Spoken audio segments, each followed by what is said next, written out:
Vatican is likely the most corrupt institution in our world. The Vatican is no stranger to murder, child trafficking, drug trafficking, sex exploitation, and cover-ups. Arguably one of the most famous basilicas in the world, underneath it lies a mass graveyard. So located about 5 stories beneath the basilica is actually another temple dating back to the Roman Empire. That's over 2,000 years of dead bodies. If you're wondering if those bodies are of Christians or Catholics, they're not. It was actually used for pagans. And here are some of the mosaic tiles that they found beneath the Vatican in the temple that it's built on top of. So here's a quote from one of the popes. "I believe that the church not only should apologize to the person who is gay, whom it has offended, but it has to apologize to the poor, to the exploited women, to children exploited for labor. It has to ask forgiveness for having blessed many weapons." That's a little ironic considering what the Vatican has done to make sure that it's always protected and people never expose them. This is Pope John Paul I, and he died 33 days after his election. Now, the conspiracy around his death is that he found out the Vatican was laundering mass amounts of money, and he was going to rectify the situation of getting rid of everybody in the Vatican that was corrupt. His plans were announced straight after he became the Pope, and he died 33 days later. In 2015, it was uncovered that 2 cases of child were found within the Vatican walls. And get this, not everybody involved was named, only a couple names took the blow for everybody else in the Vatican. And then the year before that, the government actually intercepted 3 deliveries directed to the Vatican, all containing drugs. Cocaine was found in condoms inside of these 3 deliveries that were intercepted. They were handed over to the Vatican in hopes that somebody within the walls would disclose who this was going to, but nobody came forward. This is St. Peter's obelisk, and not a lot of people know where it comes from. One of Rome's cruelest emperors, Caligula, actually stole this from one of Egypt's cities, Heliopolis. He stole it from Egypt and he transported it to Rome, and you know what he did with it? It was used to murder and execute Christians. They would round up every single Christian that they could find, chain them, bound them, bring them to the obelisk, and brutally murder them. Vatican. Can't hear you, girl, but this is too much. We ain't even 3 minutes into the work. We ain't even 5 minutes into the Okay. We gotta keep going though. We gotta keep going. Books is called The Grand Grimoire or The Red, and this book is about black magic. It harnesses spells and rituals, but many believe this is the book that they use to summon the devil when they are selling their souls. Kind of like the Book of the Illuminati. The conspiracies of the Vatican can go on and on and on. It's truly a never-ending cycle.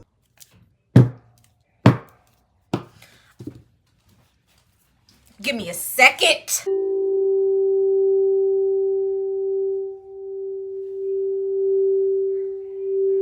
I don't know. I just don't know. I don't know. I don't know. We're gonna get back into it. I just needed to recenter myself because I just chowed. What are the origins of the word Vatican? The word Vatican cannot be traced to the Bible and is not Latin or Greek in origin. It in fact predates the Bible and is closely related to Vatica, the Etruscan goddess of the underworld. Before the Roman Empire, the Etruscans settled the region 3,000 years ago. The Etruscans built a large cemetery along the hillside in the area that later became Rome. The goddess Vatica was the guardian of this necropolis. There was also a bitter-tasting grape called Vatica that grew along the hillside. This grape was used to make wine, which had psychoactive properties and oftentimes led to hallucinations. The Latin word vaticinare was then created, which means to predict. The origin of the word Vatican is uncertain according to the Catholic Encyclopedia. Other sources link the word to the Etruscan language. Vatican Hill takes its name from Vaticanus. the Latin word alluding to the drug-induced oracles and soothsayer priestesses who would deliver their prophecies on the hill before the rise of Rome. The area, which is now St. Petersburg, became known as Ager Vaticanus, or Vatican Hill. The head exorcist of the Vatican has publicly stated that the devil dwells inside. Since I have to keep repeating myself, the Romans did not create the Holy Scriptures. They stole it from Africa and gave you a false doctrine to colonize the world. Prophecy is true, just not how you were taught. The world is indoctrinated by the Roman doctrine. No matter what religion you are in, you are following the Roman timeline. Since some people don't believe in articles, here are some live news that speaks about the Vatican apologizing for colonizing the world with false doctrine. The Vatican helped Europe colonize the world, that it justified European colonialism in the name of spreading Christianity, that there are papal decrees that allowed European empires to take over entire countries. And for what? To allow colonizers to subjugate people, to take away their lands, wage war on their cultures, impose a self-conceived notion of racial superiority over them. And all of this just because the colonizers claimed that they were the ones who discovered new lands. So they had a right to rule over those new lands. Now the Vatican has come forward and apologized for what it did. It has apologized for helping the colonizers. Here's a report. Have you heard something called the doctrine of discovery? It's Europe's version of finders, keepers. It's what European colonizers used to subjugate the world. The doctrine was cited by Europeans who discovered new lands, and the doctrine traces its roots back to the Vatican and to the Catholic Church. Now the Church has apologized for helping colonizers in their conquests. On Thursday, the Vatican issued an unprecedented statement. It officially apologized for its historical role in justifying colonialism by European powers. The Vatican said, "The Roman Catholic Church repudiates those concepts that fail to recognize the inherent human rights of indigenous peoples, including what has become known as the legal and political doctrine of discovery." It also declared that the doctrine is not part of the Christian's faith, but the Vatican is centuries late.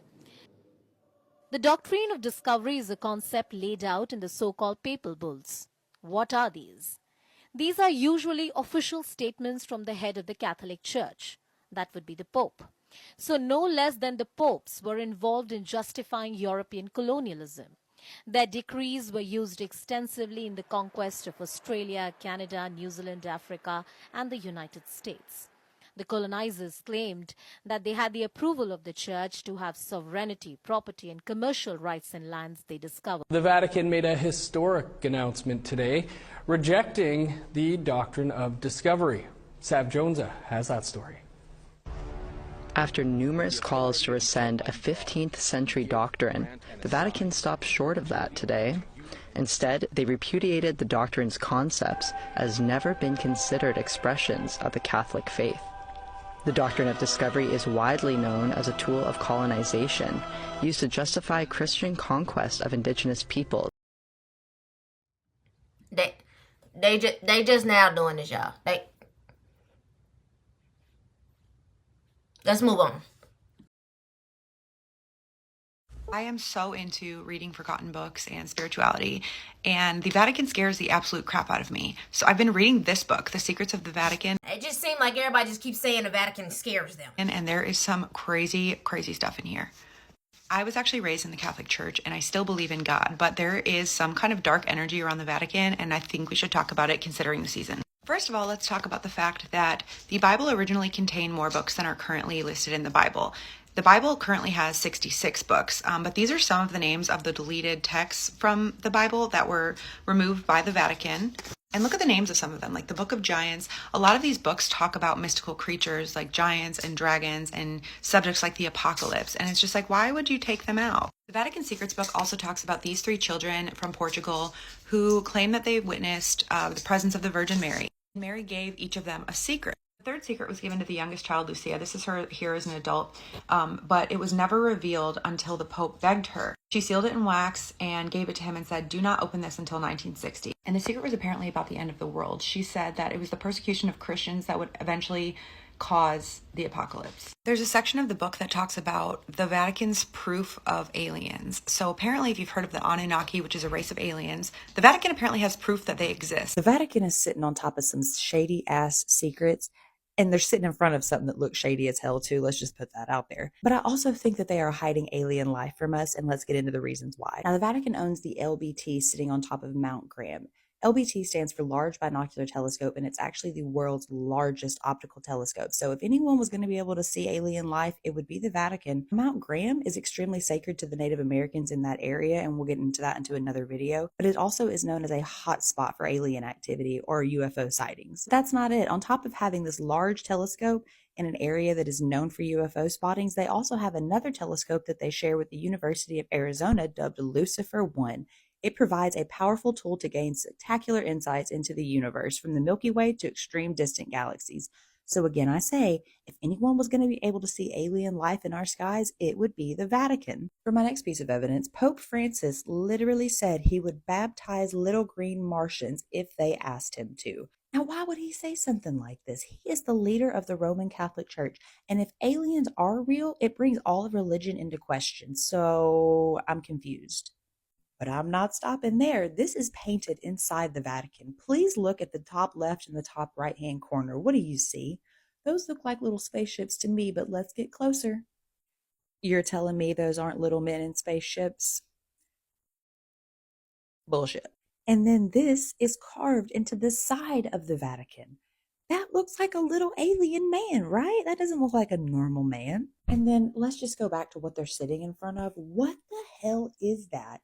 That looks like something straight out of an alien sci-fi movie. You guys, I have been reading about the girl that went missing in the Vatican that was never found, and it is blowing my mind. What's even crazier is what they found while trying to locate her remains, if there were any remains. Because again, she went missing while on her way home from music school, and she was actually the daughter of an employee at the Vatican. Oh, and the Pope tried to lie and say that it was something that happened from a terrorist attack, and they later debunked that and called the Pope a liar. Emanuela Orlandi was a 15-year-old girl, or the daughter of a Venetian employee, that went missing in 1983. Yeah, so this is a picture of her and her family, and you can see that she's standing with the Pope and her father, who actually worked for the Vatican for quite amount of time. This is why they were so early to debunk the fact that she got lost. Emanuela was on her way home from music school, but she never made it home. So when she disappeared, the Pope tried to say that she was kidnapped in a terrorist attack to try to get back at the Pope by the KGB. And detectives later turned that around and said, no, you're lying. We investigated. This had nothing to do with the terrorist attack, which is scary in itself. So they launched an investigation where they started going through the Vatican and digging up bones to see if they could find the remain of Emanuela. Here's where this gets super creepy. So when they started looking for remains of Emanuela or any signs for her in the Vatican, they actually found trap doors that led to storage areas that were meant for keeping bones. Or should I say storage deposits. You guys, they found thousands and thousands of bones and bone fragments in this bone deposit. Yeah, what makes this crazy is the Vatican has tons of secret passageways and back rooms. This is one of them, so it probably would not have been hard for them to hide Emanuela. They even have areas like this that the police still haven't even searched. Yeah, so some of the theories is that she was taken by the Rome underworld, or that she was taken by the pedophile group that is assumptionally believed to be the Pope's.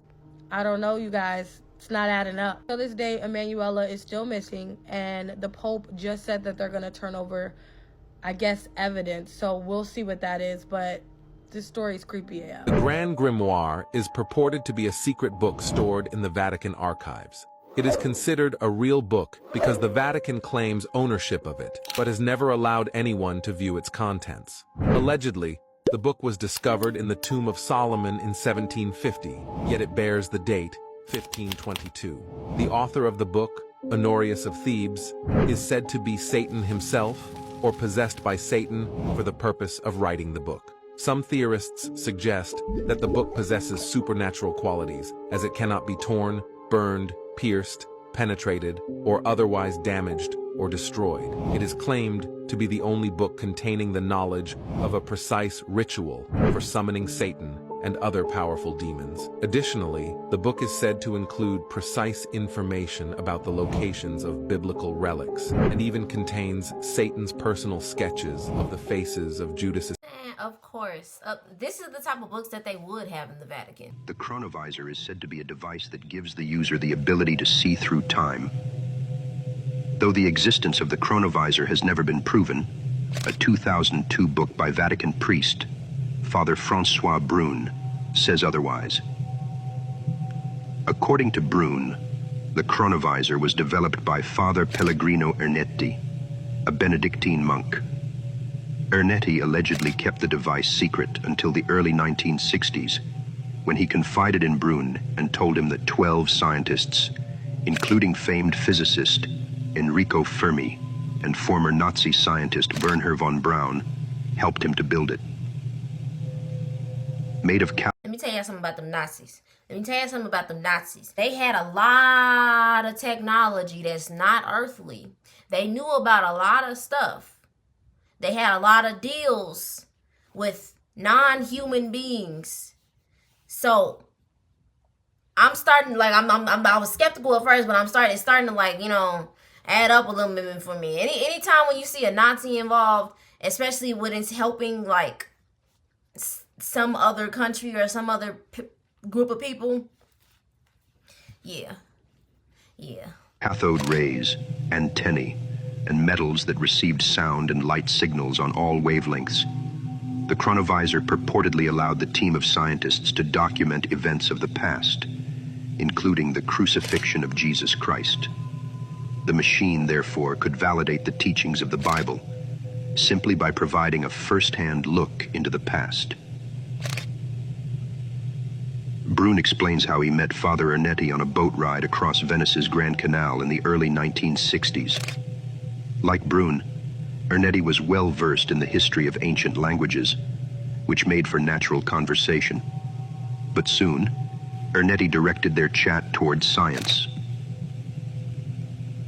Brune had been expounding on the many ways in which the Christian Bible could be interpreted, when Ernetti suggested that he had access to the truth via a time-traveling device. Ernetti claimed that he and a group of renowned scientists came together in a mutual quest to uncover the past. One scientist was Fermi, who won the Nobel Prize in Physics in 1938, and another was the ex-Nazi von Braun, whose work at NASA got America to the moon. According to Ernetti, the device had several antennae, 3 of which were made of mysterious metals that picked up sound and light waves across their entire respective spectrums. A direction finder on the device was allegedly tuned into the specific era one wanted to view, while a screen displayed it and a recording device captured the footage. The chronovisor was thus more of a window into the past than a time machine. Ernetti said it worked like a television.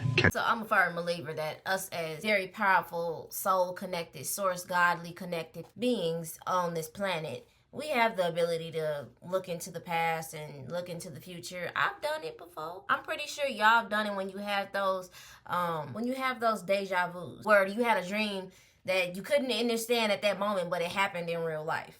So apparently there is a time machine in the Vatican. So I've heard all I need to hear for today. Let me know if y'all want a part 2 to this topic or this video. Thank you for watching. Definitely got a little educated on the Vatican. I hope y'all have a good rest of y'all day. I love y'all, and, you know, enjoy life.